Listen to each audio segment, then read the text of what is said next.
Welcome to Volatility Friday, where nothing makes sense and all the market does is sell, sell, sell. Over the last 2 weeks, had you held equities over the weekend, Monday was a rude awakening as DeepSeek crushed the market 2 Mondays ago, and Trump's Canada and Mexico tariffs crushed markets on Monday. And this incoming week is no different. The Trump administration is likely announcing reciprocal tariffs this weekend, coupled with some very recession-like labor market and inflation data. Is today's 1% down day just the beginning of something bigger and something more sinister? And when you dive deeper under the hood, all three of the major cloud providers, Google, Amazon, and Microsoft, all miss their cloud revenue. So what exactly does this all mean? And what is the best way to hedge the volatility? Is the AI trade coming to an end? And is the economy deteriorating? That's exactly what we're here to talk about, along with what exactly tariffs will mean on the economy and the implications as a whole for inflation,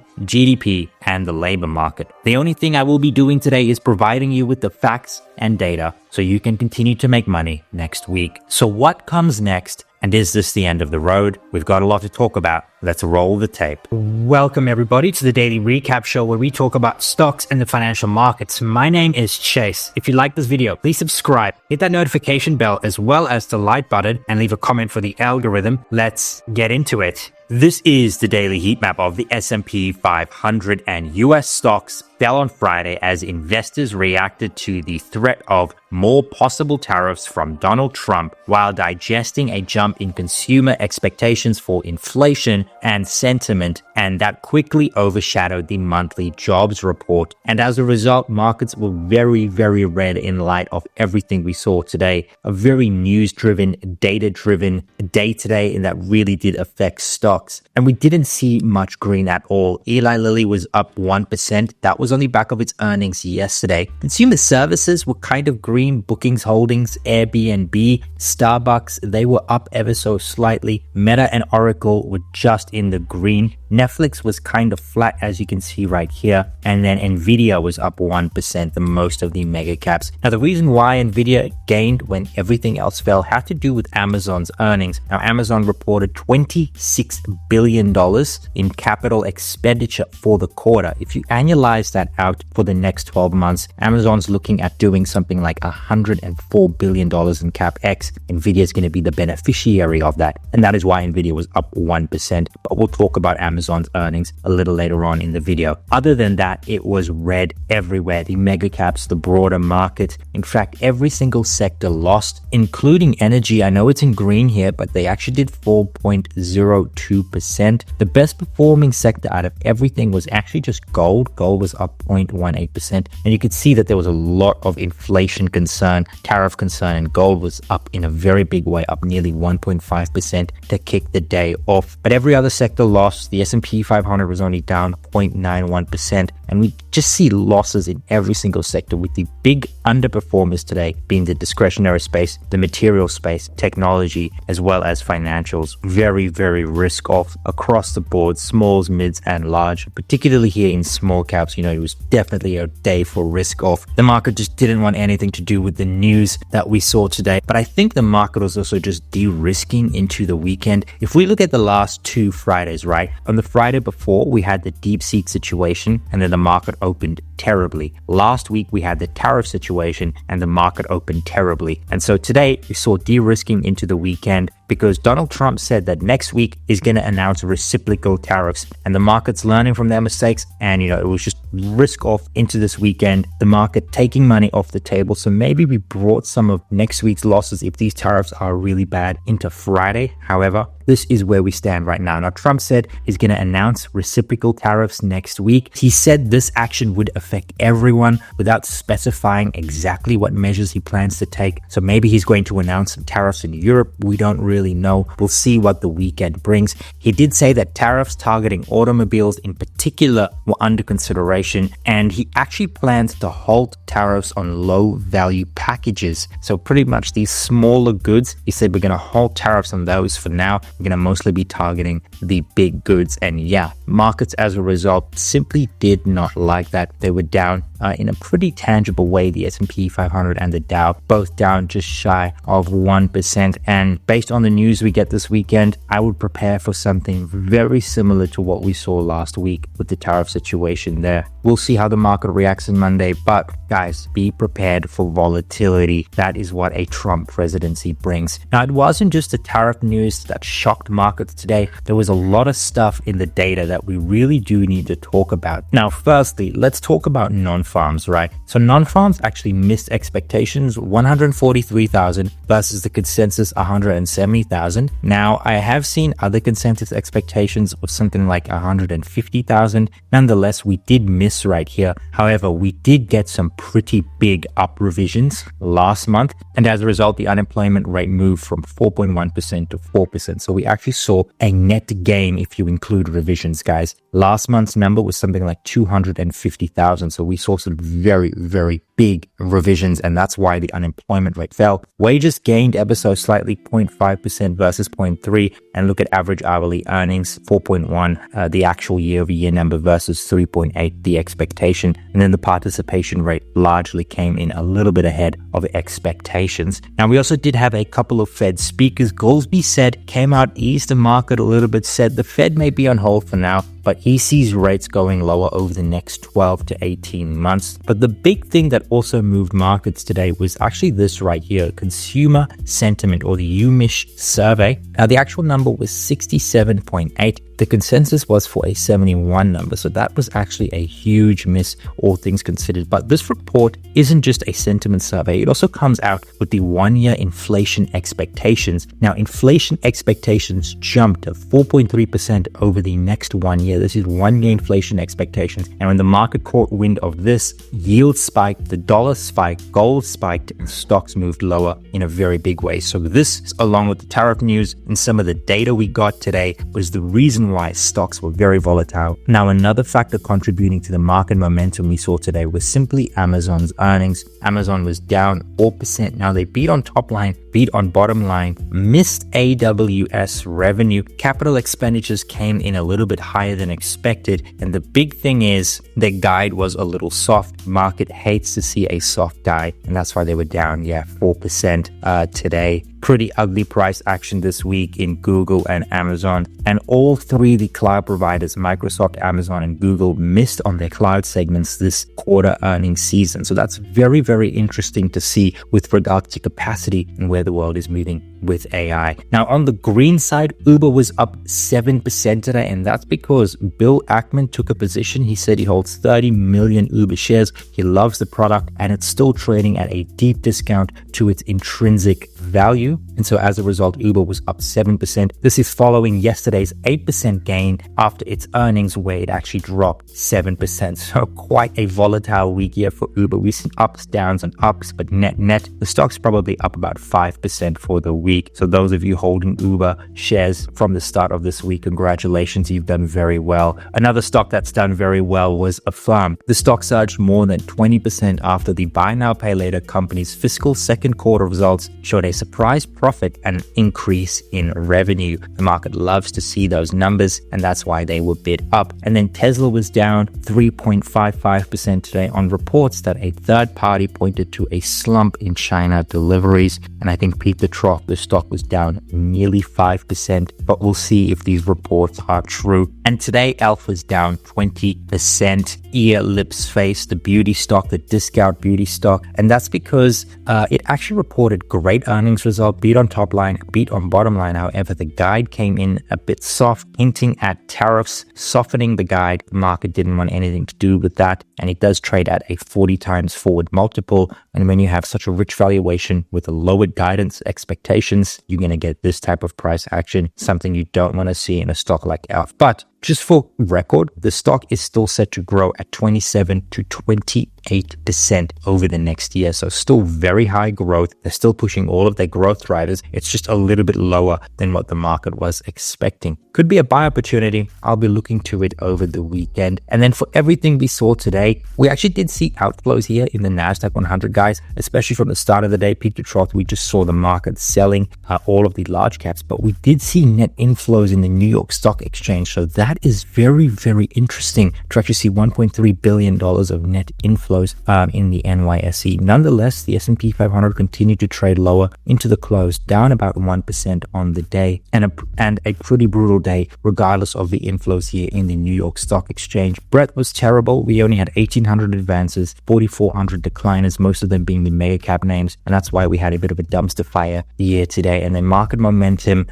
slid. I mean, we were making really good progress yesterday, and then today, we lost a 5-day, we lost a 50 and 100 day. Longer term trends continue to remain sound and intact, so you do want to take this opportunity to buy the dip or buy this volatility. But if these break, that's when all bets are off. But right now, things looking constructive long term. It's just we're getting a lot of medium term volatility with the news cycle, earnings, data, Donald Trump, and everything in between. But let's hop on the charts. So guys, I am finally recording a video where the market is actually closed, and we're not recording as the market is about to close. So we've been closed for about 15 minutes. You can see that very red across the board. The S&P 500 down just shy of 1%. The NASDAQ 100 down 1.30%. The IWM actually outperformed the large size segment, a little bit positive here in extended hours. The RSP was actually the best performing index today, and that could be attributed to some of the underlying flows we saw. We did see net inflows in the New York Stock Exchange, and that resulted in the RSP actually outperforming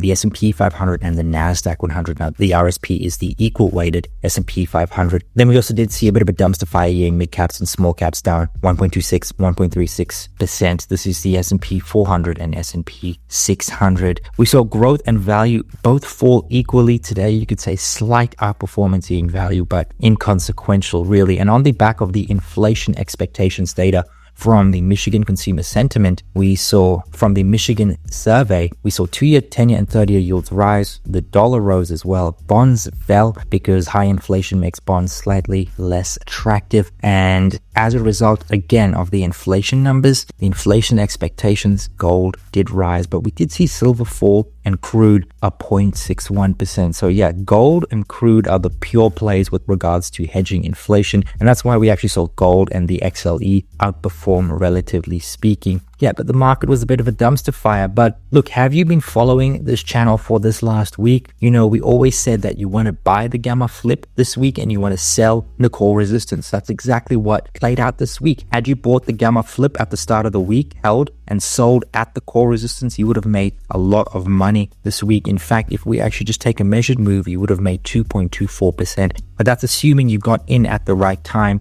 and got out at the right time. In fact, we didn't have to get in at the right time. You could have gotten in right here, sat through the volatility, you still would have made a very good buck, but you had to get out at the gamma flip. But things not looking too good for the S&P 500. This pullback in the gamma flip is now, we get a high, new all-time high, and a lower high again. As long as we hold the gamma flip here next week, depending on the news cycle over the weekend, that could be a higher low relative to this low right here, and then we could actually move higher. However, if we actually print a lower low, so below this wick here, so let's say we sell all the way down, right, that's not going to be good, because then we got a lower high and a lower low, and that's downtrend behavior. To form a downtrend, you need two things. You need a lower low and a lower high. We have one of the two parts. If we get a lower low, not good. But if we put in a higher low, right, that's constructive. And then that does open up the fact that we can actually go ahead and retake all-time highs. Nonetheless, we are in positive gamma, and that means we buy any weakness and still aim for the 6100 area. But we haven't seen the gamma flip zone move up. So this is still a very, very key resistance zone that once the market breaks above is going to be very, very positive for markets, but it's going to take the bulls a lot of conviction for us to get above the 6100 area and go from there. We saw a very similar situation in the NASDAQ 100, although we did actually print a slightly higher high compared to last week, but it's a wick, so it doesn't really count. And we did actually close the week not on the best footing. Net, the NASDAQ 100 was about flat for the week, but we're in positive gamma, and you want to buy the gamma flip, sell the core resistance until the core resistance actually moves higher for us to go ahead and retake those all-time highs. think equities look constructive, but it's really going to depend on what Monday looks like for the market and all of these news events we get this weekend. Guys, my baseline right now is we're going to get some very crazy tariffs from Donald Trump, and anything less than that will be good. But I'm preparing and expecting for the worst this weekend when it comes to tariffs, but we'll see how the market reacts. With regards to small caps, the RTY, again, we sold right here off the core resistance and we're approaching the gamma flip. So, if history is anything to go by, you want to make two positions right now in the Russell 2000. You want to buy the gamma flip, and if we go lower, you want to buy the put support. That has largely been a very constructive strategy for you to make alpha, especially at the start of the week into the end of the week, like we saw this week, like we saw last week, and like we've seen over the last couple of months, right? Had you bought the put support or gamma flip, made very good money because we normally go ahead and touch the core resistance. But equities look constructive. It's just a lot of news that's really affecting the volatility, but that normally comes with the first 100 days of a presidency, and that normally happens in the month of February. February tends to be a volatile month, and you just want to sit and embrace the volatility. Now let's actually look at the last 5 days of trade in the S&P 500. So let's go ahead and add the Dow Jones. We'll add the Qs. We'll add the IWM, the RSP. Yeah, that's pretty much it. We'll just look at that. Let's look at the last 5 days. We could see some very, very interesting developments right here. And you can see that the S&P 500 was actually up on the week, up 1.22%. So despite today's price action that we did see here on Friday, the sell-off, we're still up for the week, even after the situation we got here with the tariff news to start the Monday off. So it's been a very volatile week. The RSP was up 0.83%, the Dow Jones up 0.45%, and then the Qs and the IWM up about 1.8%. They were the outperformers. So large size and small size outperforming the broader market as a whole. Now let's actually look at the year-to-date figures and where we actually stand. So year-to-date, see the Dow Jones outperforming, up 4.56%, and it's been a very positive year for equities so far. We are 6 weeks into the year, and the worst performing index is the IWM, up 2.2%. I mean, you take those gains whenever you can. The Q's up 2.49%, and we're definitely seeing the broader market, large caps, Dow Jones, stuff like financials, healthcare, outperforming the S&P 500, but the S&P 500 is still putting up a respectable 2.68%. Very positive year to date, a very positive week, but that's coming off the highs, right? Where the IWM and the Qs were up in excess of 3%, 3.5%, but really goes to show the selling, the brutal nature of all of the news events and data we got. So inflation and tariffs, those are two things that the market just doesn't like. That's exactly what the market was telling you today. Anything to do with tariffs, anything to do with inflation, equities will sell off, and you will get a bid in yields, the dollar, and gold, as well as crude. But guys, don't take your eyes off the ball. At the end of the day, we are in a bull market. We are in an uptrend, and all of this volatility right here, it's almost nothing compared to what we've seen over the last 12 to 18 months. And all you really have to do as an investor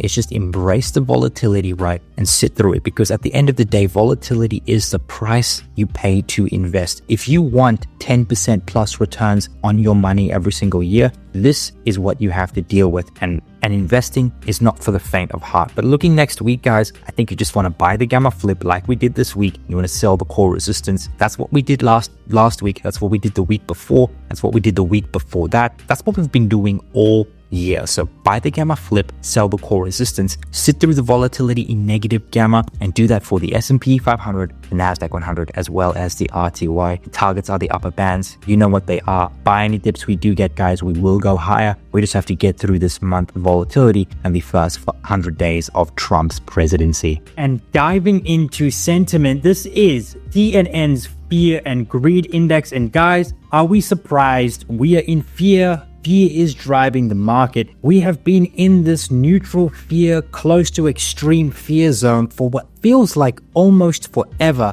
We only get very small glimpse here into the greed zone, then we pull back on some major volatility. Very weird. It's almost as if no one believes this rally, but that is the simple reason why we go higher. And another reason why we keep climbing is the fundamental picture of this market. Guys, earnings are really great. Every single day I just see the overall blended earnings growth rate just tick up, and we've had about half of S&P 500 constituents issuance report and about 80% of total market cap in the S&P 500. So this is probably the figure we are going to print for Q4, 12.7%, led by pretty much every single sector: comm services, utilities, real estate, healthcare, discretionary, tech, all reporting double-digit growth. Same here with revenue, 4.8% revenue growth and 76% of firms beating analyst expectations. Earnings are extremely good, very robust, and in fact, we are tracking one of the highest beat rates. We're seeing a 2% nominal beat. Right now, we're printing at about 12.7%. Coming into this earnings season, the expectation was from anywhere from 9 to 10%.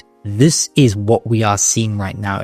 We're seeing huge alpha and beats, and I think once the market gets past all the near-term sentiment and volatility, I think we're just going to rip higher on the fact that Q4 earnings are great, and it likely means that the rest of the year's earnings are good, and expectations were elevated, and it's really great to see that we're actually beating those expectations. Now, with earnings so high, that all comes full circle with the fact that valuations are very elevated. The US valuation, or the US stock market's valuation, is at 20-year peaks, and this remains true even if you exclude US big tech. So even the broader market looking a little pricey, relatively speaking, we are well above the interquartile range, the median range, the average range for the last 20 years. And yes, US stocks look very pricey, and that's part of the reason why we've seen quite a lot of volatility. And when you look at the current valuation backdrop with regards to the S&P 500 price to earnings ratio, and you look at the implied path based on previous manias, in other words, when stocks were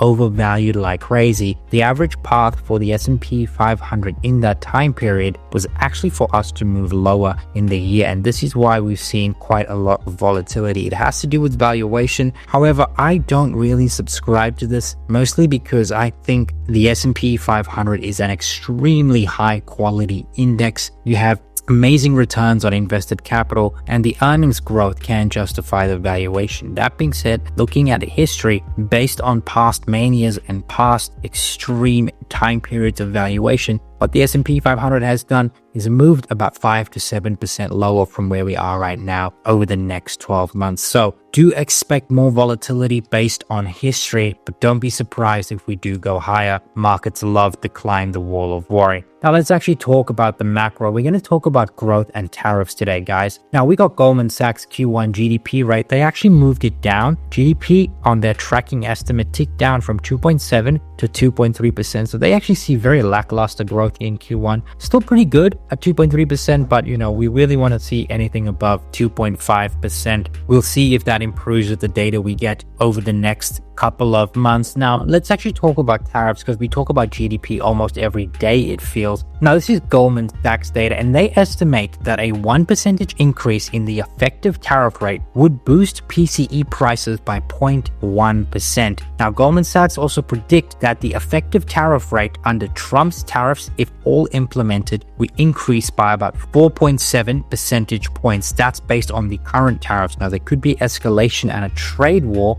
That definitely can come, but right now, based on what we have, you should see a 4.7% increase. That would equate to a 0.1% increase in core PCE per 1 percentage point. In other words, so we should see anywhere from a 0.5 to 0.6 PCE inflation increase if these tariffs do materialize. Now, Goldman Sachs say that their baseline, based on tariffs, would actually keep inflation moving sideways around the 2.6% range. This is for PCE, and permanent Mexico and Canada tariffs or other risk scenarios could push it above 3%. So there definitely is inflation risk when it comes to tariffs. So something we do need to be concerned about. And so things can get wild. And this, again, is part of the reason why we're seeing immense volatility in the market. Now, what do tariffs do with regards to GDP? Based on Goldman Sachs estimate, the impacts of tariffs on GDP has not changed meaningfully, because while the tariffs they now expect are larger, the market reaction has been far more limited than in 2019. And again, going back to the